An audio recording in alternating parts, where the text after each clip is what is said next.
Good afternoon, Your Highnesses, Excellencies, ladies and gentlemen. A warm welcome to Secretary Blinken. Thank you. Coming to this special meeting. We know that you've been traveling the world also the last week, been in China. I at least read in the media that you're heading to Israel tomorrow. And what a complicated world.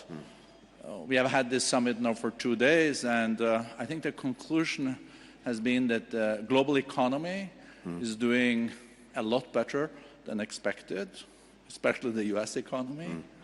But geopolitically, we are in a kind of a recession. And you're also has a big task in maneuvering this, and we know that the decisions we're making now will also have consequences for many years to come. We are kind of between world orders. We had one world order, and we don't know really what the next one is. And I think everyone, before we go into the more regional situations, would like to hear your aspirations for the world. What kind of world order does the Biden administration and you personally aspire for, Secretary? Jorge, thanks very much. It's great to be with you. Great to be with so many colleagues here. Wonderful as well to have the full World Economic Forum experience, having been in Davos and now having been here. So couldn't be better. And you're right that this is a moment of particular challenge. It's a moment of challenge because in many ways, as President Biden likes to say, we're at an inflection point. There are fundamental changes taking place in terms of geopolitical competition, but also global challenges that no country can effectively address alone, where the decisions that we make in these moments are likely to have repercussions not just for the next few years, but for decades to come. That's what he means, that's what we mean by an inflection point. So for us, the starting point in dealing with this effectively is to make sure that we're well organized. And what do we mean by that? For President Biden, for the United States in this moment, and over the last 3 years, we started with the proposition that, again, we can't effectively do and meet these challenges alone, as large and as powerful as the United States is. And so he's put a premium on revitalizing, reimagining, reinvigorating alliances, partnerships around the world in every corner, and making sure that we were working together with different groupings of countries that were fit for particular purposes. And so you see it in everything we've done to strengthen existing alliances and partnerships. You've seen it in everything we've done also to reimagine some new ones, to bring countries together in common purpose. We have a global coalition now to deal with synthetic opioids that are afflicting so many countries. Coalitions of countries to work on infrastructure investment, on global health, as well as on these big geopolitical challenges. And I think that organization, that foundation, has actually helped us do well and do effectively in meeting some of these big problems, big challenges. 2 quick examples. On Ukraine, we were able to bring so many countries together, not just in Europe, but beyond, because countries recognized that there was an aggression not only against Ukraine, but against some of the foundational principles of the international system. And if we let that challenge go with impunity, then it was likely that would-be aggressors everywhere would take note, and we would have a world of more conflict, not less conflict. And having brought many countries together effectively, we helped the incredibly courageous Ukrainians repel the aggression. Now, it's an ongoing effort, an ongoing struggle, but the designs that Vladimir Putin had on Ukraine to begin with, to erase it from the map, to subsume it into Russia so that it no longer existed, that's failed. And we also have an alliance in Europe that's stronger, that's also larger than it was, and I think a plan to enable Ukraine to be a success over time, a strong country militarily, economically, democratically. In Asia, we have the most consequential and in many ways complicated relationship with China. It can't be defined in a bumper sticker, but we've approached it from a position of strength.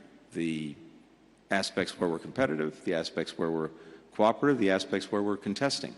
And that strength has to do with the fact that there's now greater convergence than at any time I can remember between us, key partners in Europe, key partners in Asia, and in other places on approaching some of the challenges posed by China. I just came back, as you noted, from there, and I think that's very much something that they see and understand. And of course, in this moment, we have arguably the worst crisis in the Middle East since 1948, and we're addressing it, working on it together with partners throughout the region, trying to bring the conflict in Gaza to an end, trying to ensure that it doesn't spread, and all of that is a collective effort.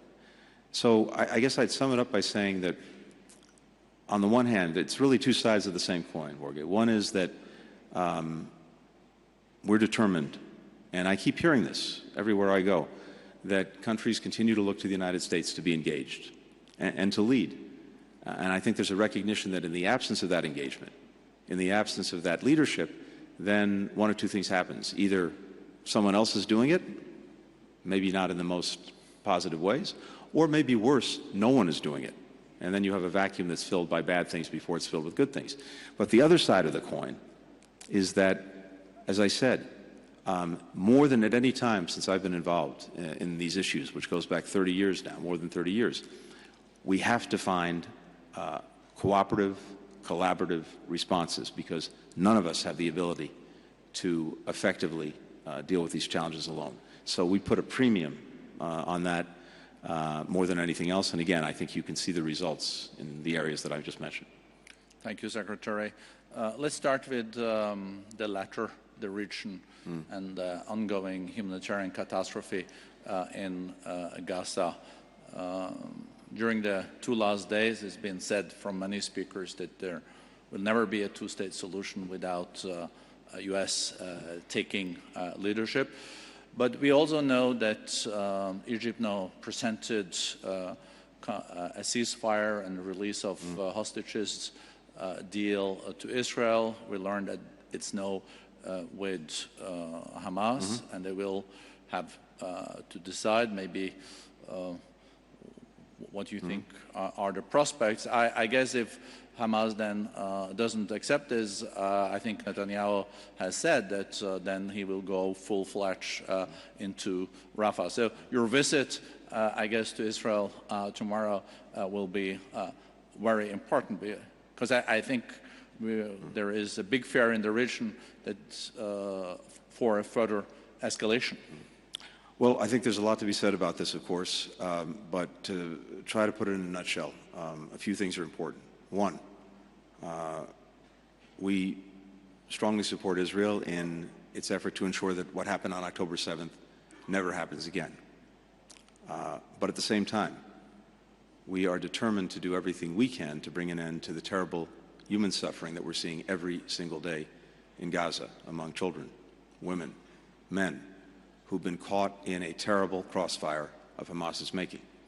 And so maximizing protection of civilians, maximizing the support that gets to them, this is very much our focus. Now, the quickest way to bring this to an end is to get to a ceasefire and the release of hostages. And as you said, there's been an extraordinary effort that's been made, and I really want to thank profoundly our friends from Qatar and Egypt who've been playing an instrumental role in trying to get this ceasefire and release of hostages.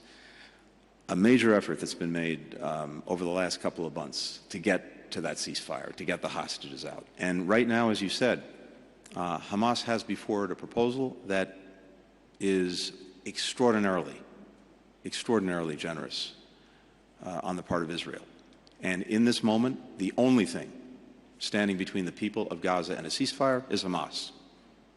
They have to decide, and they have to decide quickly. So we're looking to that, and I'm hopeful that they will make the right decision, and we can have a fundamental change in the dynamic. But let's say that Hamas turns it down. You will still recommend Prime Minister Netanyahu tomorrow not to go ahead with that attack on Rafah? We've said clearly, and for some time now, on Rafah, that in the absence of a plan to ensure that civilians will not be harmed, we can't support a major military operation in Rafah. And we have not yet seen a plan that gives us confidence that civilians can be effectively protected. But if there is an agreement, ceasefire, release of some hostages, there will then need to be a plan for the way forward. And That's right. destructions in Gaza is like a war zone now. But will there be any appetite from any donor to support a rebuilding without a political plan? Because it was rebuilt 10 years ago after the last war and invested billions. And I guess there is also no donors today that want to do this again without a political path. And do you think there can be a political path? And, you know, with Hamas still there, it's going to be complicated, because I guess Gaza has to be run then by others than Hamas. Well, one of the benefits of being here is to be able to see all of my colleagues, and we have been meeting and talking on a continuous basis since October 7th, but particularly since the beginning of the year, looking really at two things. The need to be ready for a day-after plan for Gaza, to include what is to be done about security, what's to be done about governance and administration, what is to be done about the humanitarian and reconstruction needs. And a lot of work has been done on that. More work needs to be done so that we can be ready. At the same time, I think it's clear that in the absence of a real political horizon for the Palestinians, it's going to be much harder, if not impossible, to really have a coherent plan for Gaza itself. So we're working on that as well. And all I can tell you in this moment is a lot's gone into this. I think many of these things are achievable, but we still have a lot of work to do. That's what we're here to do, and that's what I'm here to do in part on this trip. But let me say something else. I think we really can see two paths forward for the region as a whole, as well as for Israelis and Palestinians in particular. There's a path forward where the region is genuinely integrated, where Israel has normal relations with its neighbors, something that it's sought since its creation, where Palestinians have their legitimate aspirations met for a state of their own, and where we end, once and for all, a cycle of violence, a cycle of destruction, a cycle of profound insecurity, and where the preeminent challenge, the preeminent threat to virtually every country in the region, Iran, is in a box, is isolated, because the region has come together in this way. So that's, I think, a path that you can see. We can see very clearly.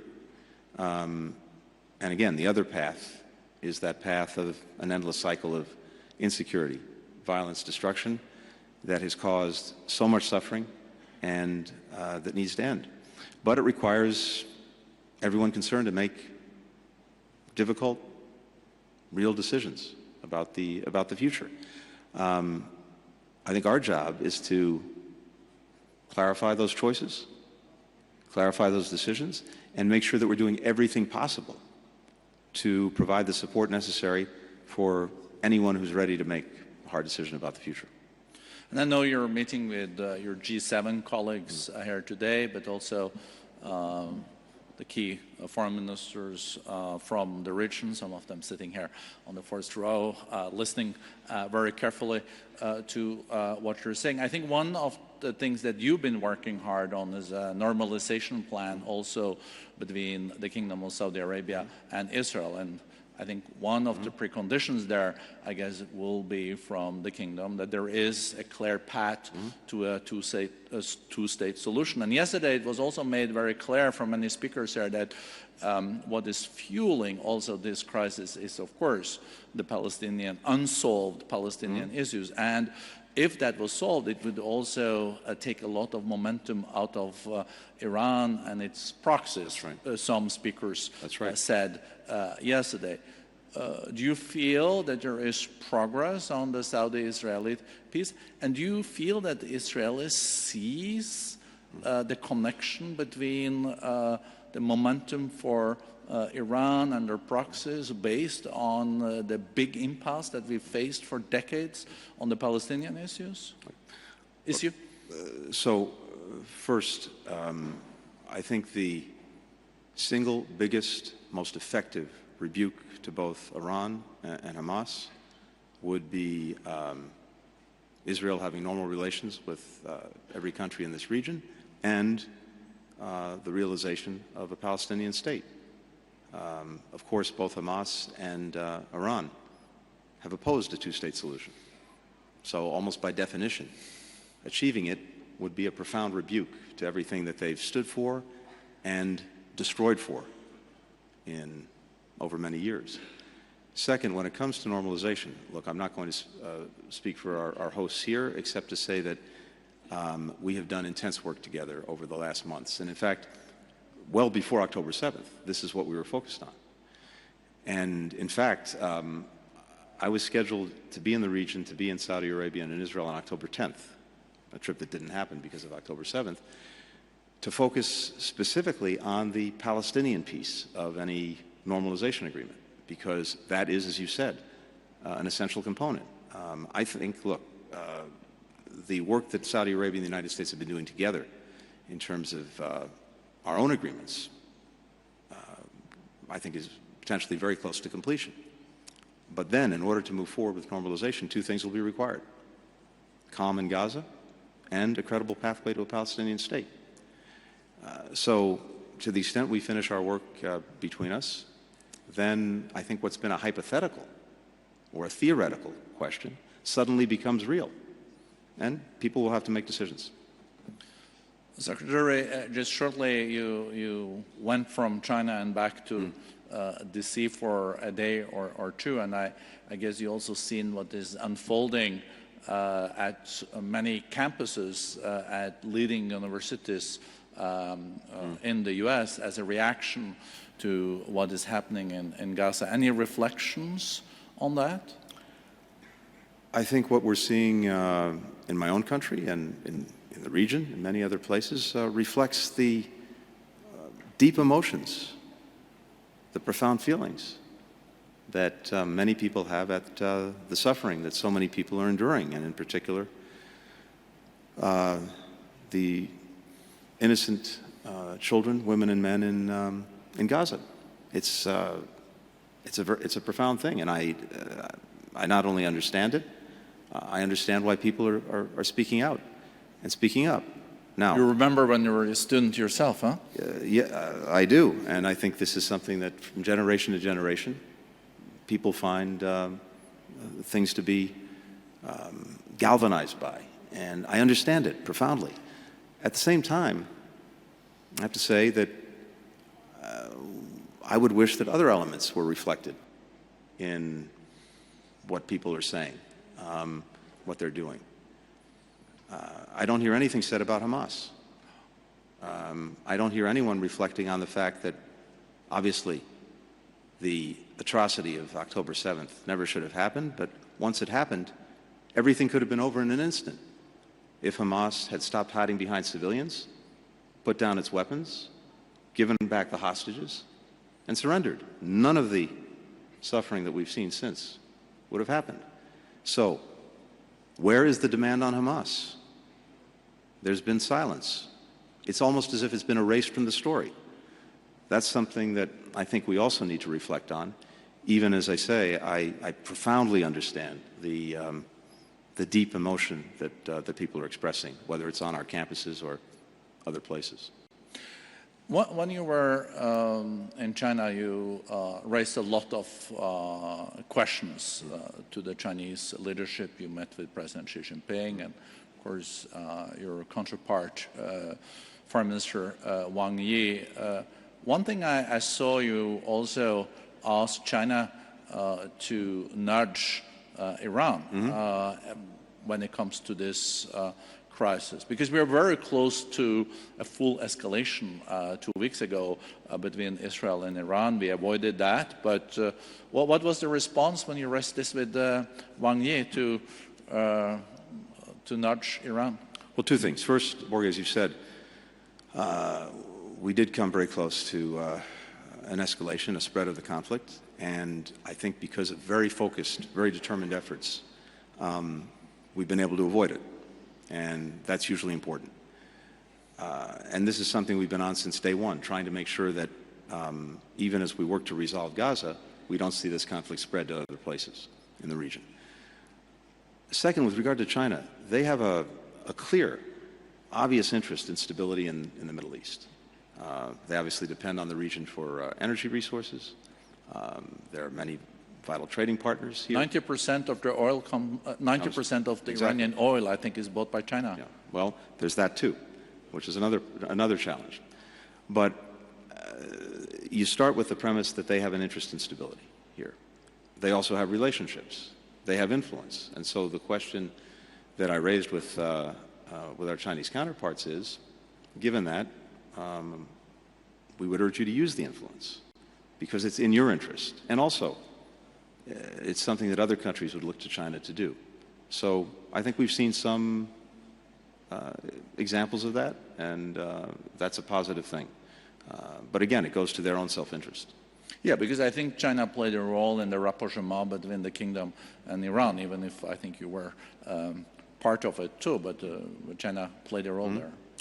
They did, and it's something that we supported, because again, if we can find through diplomacy ways to ease tensions and to avoid any conflict, that's a good thing.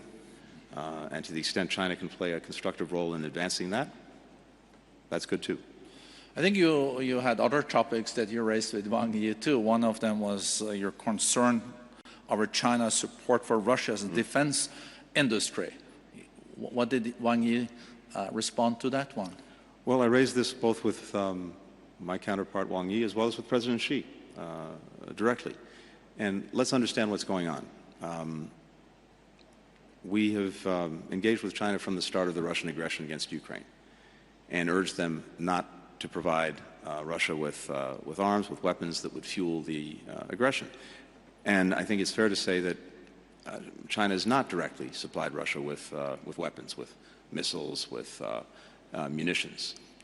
Iran is doing it. North Korea is doing it. However, what China is doing is providing invaluable support to Russia's defense industrial base that's helping Russia deal with the massive pressure that's been exerted through sanctions, through export controls, and other measures. If you look at what Russia's done over the last year in terms of its production of munitions, missiles, tanks, and armored vehicles, it's produced them at a faster pace than at any time in its modern history, including during the Cold War as the Soviet Union. How has it been able to do that? Because it's getting massive inputs of machine tools, microelectronics, optics, mostly coming from China. 70% of the machine tools, 90% of the microelectronics are coming from China. Now, these are dual-use items, but we know very clearly where so many of them are going. And this poses two problems. It is enabling Russia to continue the aggression against Ukraine, so it's perpetuating a war that China says it would like to see come to an end, as all of us would. But second, it's also enabling Russia to rebuild a defense industrial base that countries throughout Europe are deeply concerned will be turned against them after Ukraine is done. And so at the very time that Russia is seeking better relations with countries in Europe, it's also fueling the greatest challenge to European security since the end of the Cold War. And as I shared with my Chinese colleagues, you can't have it both ways. What was their reaction? Did they promise to then not supply 70% of the machine tools? It wouldn't be fair of me to speak for them or characterize their response. Let's see what actually happens. But you're hopeful. I'm not gonna put a label on it other than to say they've heard us clearly. But I think as important, maybe more important, they're hearing this from European countries. I've talked to a number of European leaders about this in recent weeks, including, for example, President Macron in France, and I know the deep concern that Europeans have about this support for the defense industrial base in Russia, because, again, this poses a threat to Europe's security, not only Ukraine, but all of Europe. I also saw that in the meeting between you and President Xi Jinping, he said that at least the Chinese media reported the following, that the US and China should be partners, not rivals, and seek mutual success rather than harming each other. What was your response to that? Well, let's look where we've been over the last year. I went to China almost a year ago, first trip that anyone from the administration had made at a senior level to China, because President Biden was determined that we would manage responsibly the relationship between our two countries. He believes that's something that's a requirement, and that the rest of the world looks to us to manage it responsibly. And that starts with communicating. It starts with making sure that we have sustained engagement at every level of our government with our Chinese counterparts. And it's a reflection of the fact that, as I said, the relationship is incredibly complex, and it's clearly very competitive, but we want to make sure that competition does not veer into conflict, and the best way to do that is to be talking, to be engaged. There are aspects where we're directly contesting each other, but there are also places where we're cooperating. And you start, again, by engagement, by talking, and after my trip, we had other colleagues go to China, and then most important, President Biden and President Xi met at the end of last year on the margins of the APEC summit outside of San Francisco.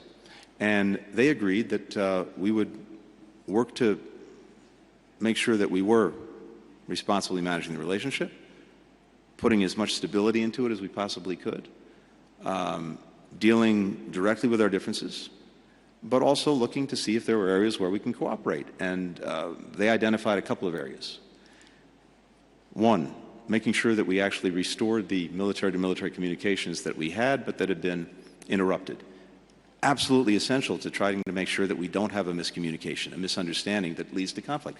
That's been restored, and we now have these communications between our militaries at every level, from the Secretary of Defense and the Joint Chiefs on down.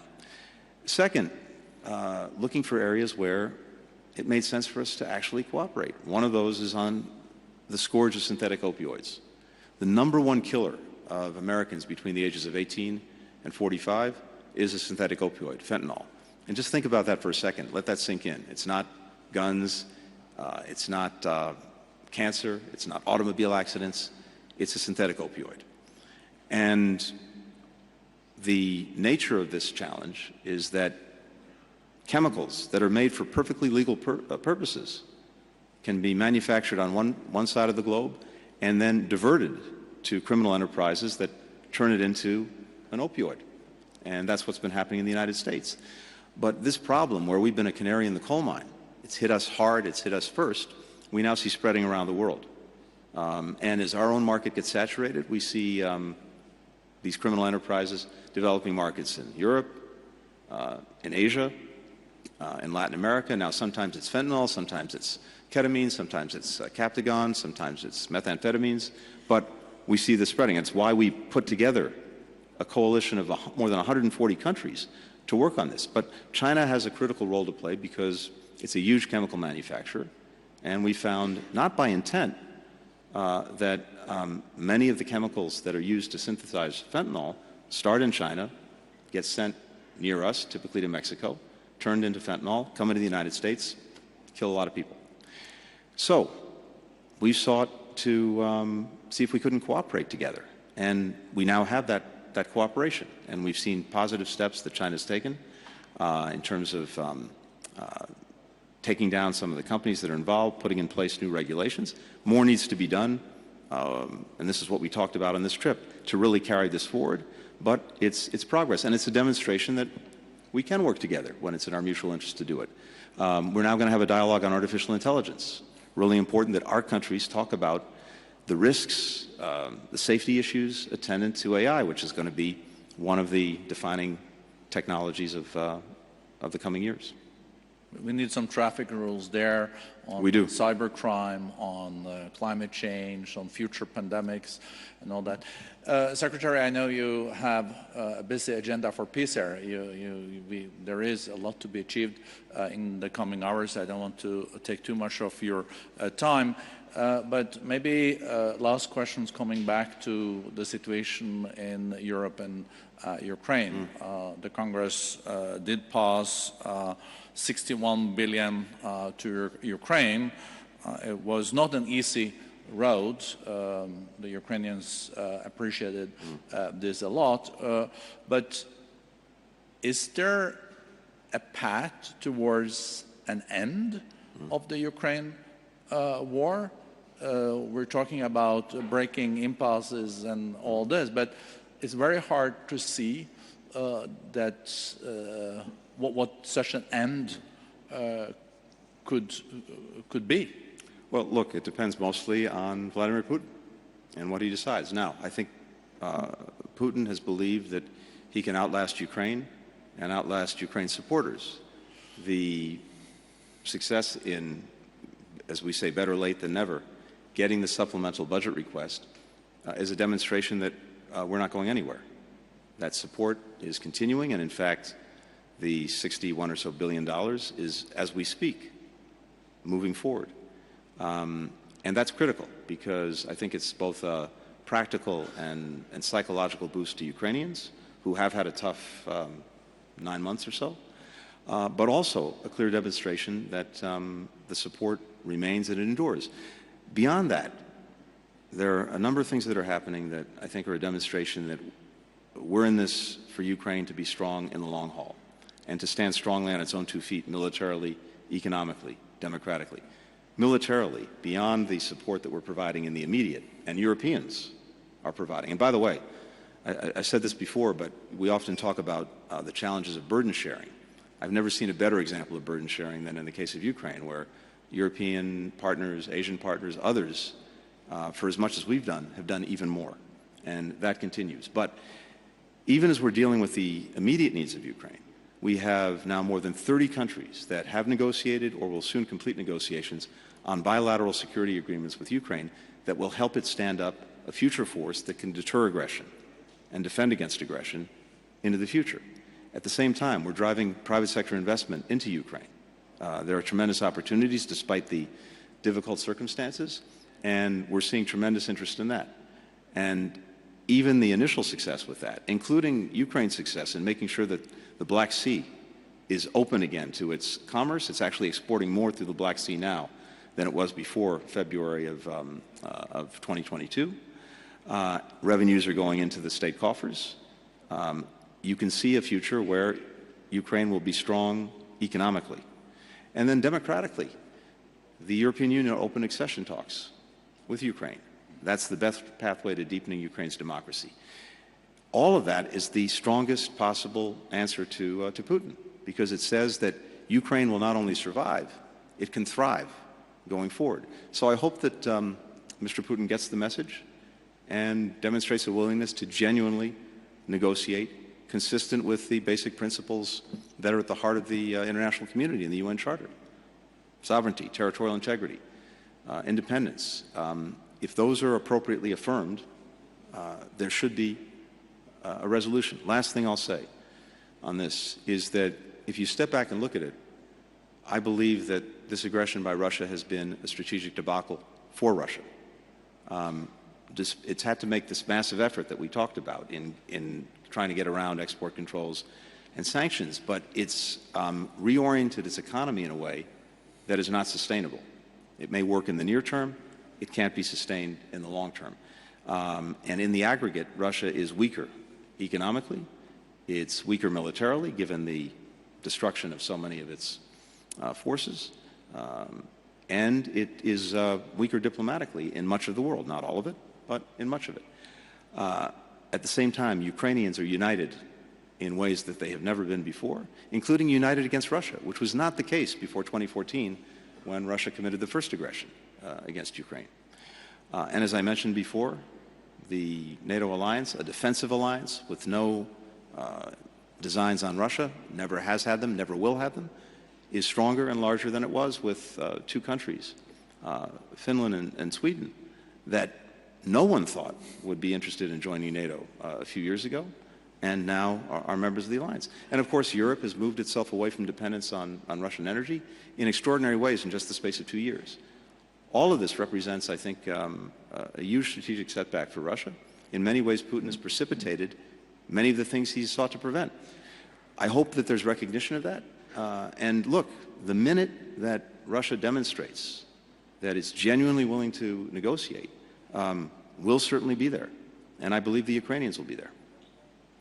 Thank you. Thank you very much, Secretary. It has been a tremendous tour de horizon. But it will not end with us because excellent Tom Friedman you're seeing walking there. Tom is going to moderate the next session. So I'm the opening act for Tom. Yeah, right? so we're the curtain raiser for Tom. I think he likes that.